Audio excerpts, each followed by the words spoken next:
tend to catch up at a certain period, but not when they're first test. It tends to be people with lower income, their parents have the same education. Well, you face that problem. That has to be factored into the approach in Canada. Not likely going to have the same results as Finland and Denmark. That might not be realistic, but we can certainly do better. But we're not going to do this by having one single approach that's going to be applied in every kid's case. I think now we're taking an approach, we look in healthcare, for example, we're taking an approach where we're all talking about personalized medicine, and we're all talking about how technology can help us in order to really pinpoint what particular issues somebody has and then deliver them with medications and treatment particularly for them. In education, I think that there needs to be a focus on personalized education, the fact that we all learn differently, just as Don pointed out. You know, you can present the same equation to one person and two people can tackle something totally differently. The other thing and another trend that we're seeing, especially in the post-secondary space, is experiential learning. And so what role does experiential learning play in, you know, recalculating the way we teach young people basic math and numeracy skills? Because I think a lot of people, I know I speak for myself when I was in school, I had no idea the doors I was closing when I decided that I wasn't going to continue with math. I was given an option. I didn't feel that I was very good at math at the time, and I was told that was okay, that I was better at, you know, English and these other subjects, and that I was going to choose a path that was going to lead me down a road where I wouldn't have to encounter math. That's such a mistake. But I think so many young people in grade 9 aren't realizing that if they don't stick with their math or they don't understand their core math skills, that they're closing doors for their career in the future. How do we tackle that issue? Is there an experiential learning angle? Do we stop calling it a math curriculum and call it a numeracy curriculum and make it more, you know, all-encompassing? Well, I would like to, if I could, say that across Canada, TLT has done a policy analysis, and every single jurisdiction, including Ontario, has incorporated experiential learning as a significant role, recognizing the importance, as you've stated.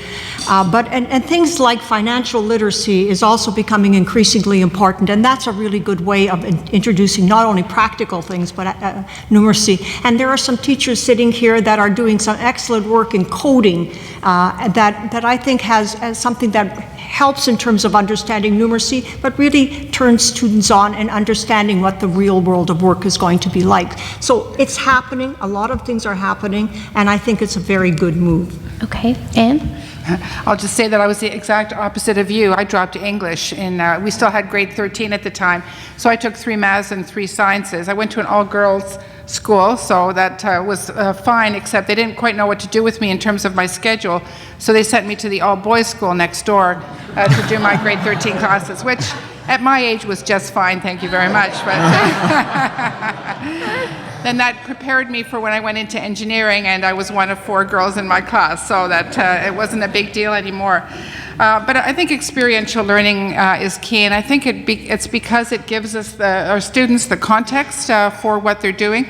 We have a huge focus at the college right now in terms of student retention. We want to make sure that students, when they start a program, actually complete the program. They move, especially from first year to second year, and they then get their credential, because that's what they're looking for in terms of their future success. We've also made a commitment to have 100% of our programs, our eligible programs, have a field education or experiential learning component. And I think it makes it real, and I've heard a lot of students say when they do the theoretical math, sometimes they don't know how it's applied or what the purpose of it is. And I think more times students say, well, why am I doing this? And if they can understand it in a context, I think it has a huge benefit. And the other point, Rihanna, that you mentioned was about personalized learning and where that's going. And again, I think in the work that was done through the College Math Project and the CSAP, the assessment, I think Ritas has now developed, is around assessment for learning and not assessment of learning. So, Don, when you talk about the incessant testing that they do in the US, all they're doing is testing. But if you're only testing to see what people have learned, and you're not testing so that helps them learn, so if you test for learning, you give them the opportunity to understand what parts of the math or numeracy they don't understand, and then there's a way to review that and to strengthen that knowledge so that you can keep building on it. And as John Mighton was on CBC about a week and a half ago, as this topic has gained a lot of traction over the last week or so, and we did a pilot with John at the college with his jump math. But he described it as math is like having or walking up a ladder, and if you miss a rung of the ladder, it's really hard to keep going, because if you've missed something and you keep building on it, you don't understand it. So going back and to be able to assess what you've learned, understand where you're still weak, and build on that, I think would make a huge difference in student success. Do you Well, have something to add? there's Yes. so many different approaches that have different results, but one of the common results is always found in the approaches of teaching math is it has to seem real, it has to be made real. You can ask a 7-year-old who's struggling in math what's 6 minus 3, and they might not have a clue how to approach it, and then you say, well, there's a litter of 6 kittens and 3 got adopted right away. How many are left to be adopted? And they go 3 right away. They get it. They've related to that, and then that's a common factor between this.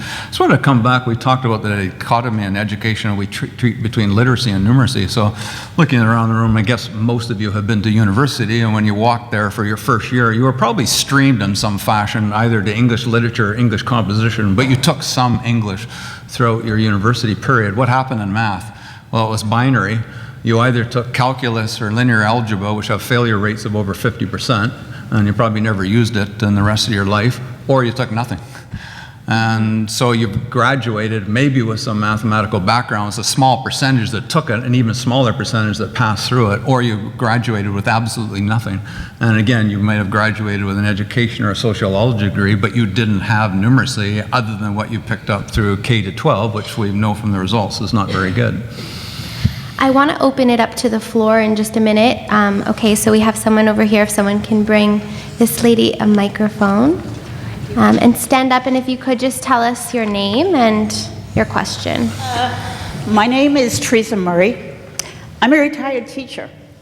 I'm a parent, and I was on CBC too last week. Some of you are not going to like what I say, but that's okay because it's discussion. I have a few points, and I'll go as quickly as I can. First one, there's a major problem, a confusion that runs through all of this. And that is the confusion, and I'm not sure if it's deliberate or not, between numeracy and the term mathematics. They're used interchangeably, and I find that very misleading, and I think that needs to be addressed. Second, I saw a steep decline in math skills about 12 years ago, steep, and it's plummeted since then. I'm a parent who's paid the tutors. I'm following every detail of this. There are hundreds of teachers, and I'm one, who are not afraid of math. And I'm a little nervous about sweeping generalizations because I have no problem. I did 2 grade 13 courses, I got really good marks, and I'm not afraid, and I'm a woman. The curriculum is a major problem. Whatever you might hear in the news is probably false. The teachers have 0 resources to teach the content. I had none. I ran to the internet, and that was what I used. The PD was all inquiry-based. So we may hear that there was balance. I got 0 balance. It was all inquiry-based, every iota of it. There's been a subtle shift. I read in the paper this morning. It was a funny line. Multiplication has been included. It's a symbolic move. Unfortunately, fractions, which is crucial, is skipped over, and it's not the teacher's fault. And I make that very clear. The teachers are told what to do, and it's not in there. Finland's going down. Parents, I would estimate 95% know what's going on and are extremely unhappy. I'm estimating 95%. Thank you so much No, for I'm bringing not up quite these. finished because Okay. I've got one more I'll let you statement. finish. Oh, I know. I'm not quite sure if I'm the only person who presents this point of view or not. And finally, We're not doing a good job. and I forgot my point. Anyway, that's just, I'd also like to say, I'm a little concerned that the decisions have already been made when I listen. We already know where we're going. I think we need to be very cautious because the parents are well ahead of you. Thank you for your patience. Thank you for your comments. I think that, there's a lot of good points that are brought up in these particular comments.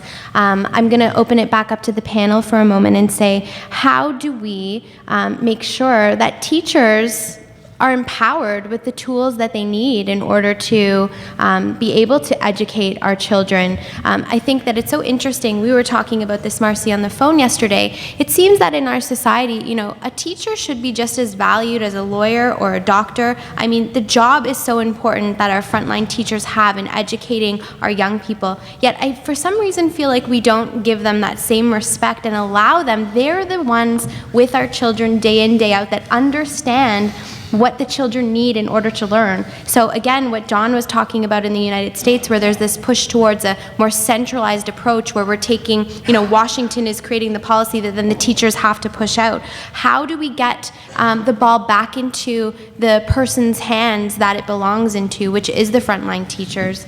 Can we comment to that? I'll start by saying I think the government's on the right track. Yes. What happens in education is that teachers, as you know, when they teach in grades 1 to 8 particularly, do not necessarily have a specialty in math, which makes it very difficult for them often to feel confident and comfortable in teaching the subject. Bringing in 3 math specialists into the schools provides the opportunity for them to help the teachers and identify whether they're teaching fractions or multiplication or whatever, help them understand what the issues are. Every teacher wants to do a great job. And every teacher comes to school wanting to make a difference. So I think it's a matter of giving them, as you say, the tools. And I really do think that it's not just time on task. I don't think that necessarily is making the difference. I think it's giving teachers the opportunity, the time and the tools, the comfort and the competence to be able to teach those areas that they feel lacking. I'm going to take another question from the floor. I know that do you have something that you wanted to say, Emily? Okay, perfect.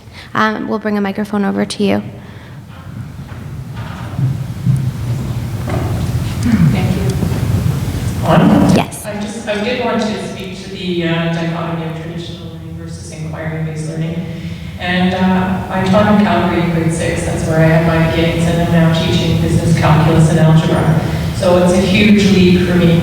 But what I came to find as my mantra in grade 6, teaching in this inquiry-based environment where we had big questions and big explorations, was you needed to give students a reason to know what they need to know. They were often very, very excited about the work they were doing, and then they realized that they needed to have a certain math skill in order to get to the next step of this inquiry. And they were keen learners at that point. I taught electives in robotics, in rocketry, and also in financial literacy. And often when I looked at my class list, I had those those students in my homeroom who I knew struggled with mathematics, and I thought, does Simon really know what financial literacy is about? And then it's going to involve a lot of math. And yet Simon was the top of that financial literacy class. So I think we need to expand the idea of where mathematics is and allow students to find those strengths where they are. I think that's a really, really good point. I want to talk about technology and the role that technology plays in all of this discussion. I think that, there's a mistake that we tend to say that technology is going to fix all of our problems and going to be the be-all and end-all, but nobody really quite figures out how to make that happen. I want to ask our panel, how can technology be a part of the solution? And are there already ways that we're, introducing technology into the classroom or outside of the classroom in business training and at the post-secondary level as well? So let me start by just talking about what's happening in Ontario schools with respect to technology. But I want to start with a quote by Michael Fullan, who's a renowned international educator. And he says there's currently a powerful push-pull factor in schooling. The push factor is that schools are increasingly boring for students and alienating for teachers. And the pull factor is that the exploding and alluring digital world is changing and it's irresistible, but it's not necessarily productive in its raw form. This dynamic makes it inevitable that disruptive changes will occur and in fact are occurring. In our analysis of policies across Canada with TLP, every single education ministry has made introducing technology-enabled learning as a major priority. And the Government of Ontario has put significant dollars into investing in it. One is to buy the technology, but everybody knows that just having technology doesn't make a difference. So there's a significant amount of dollars into professional development and also a significant amount of dollars into